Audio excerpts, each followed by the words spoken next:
Hi, folks. Kevin Smith. Good to be with you again, one of the pastors here at Hope Lutheran Church.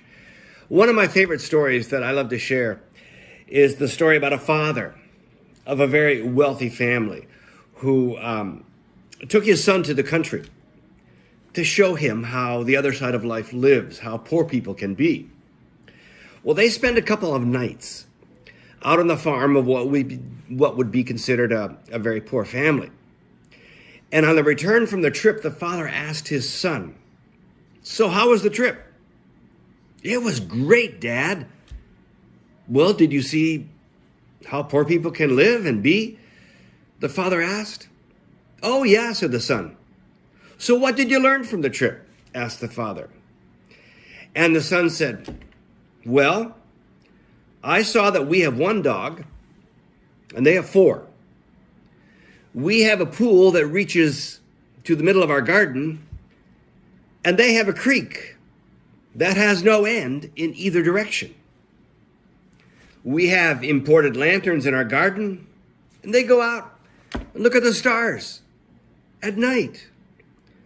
We have a small piece of land to live on, and they have fields that go beyond the horizon.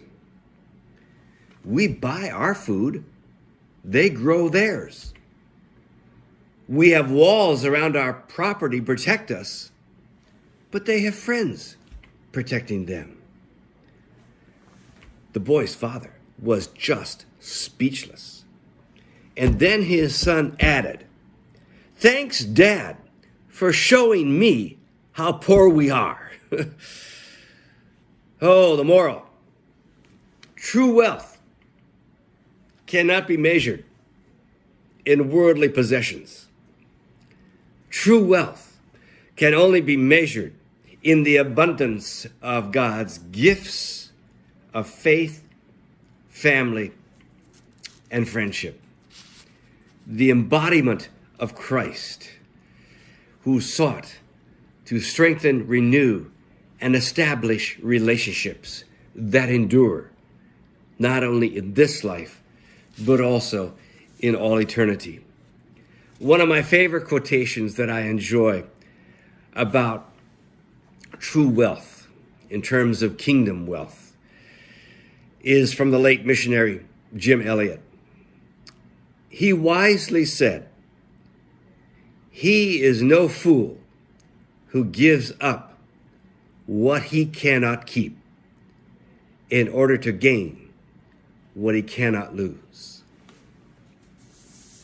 True wealth, the riches of the kingdom of heaven, can never be measured in worldly possessions, but in the abundance of God's gifts of faith, family, and friendship.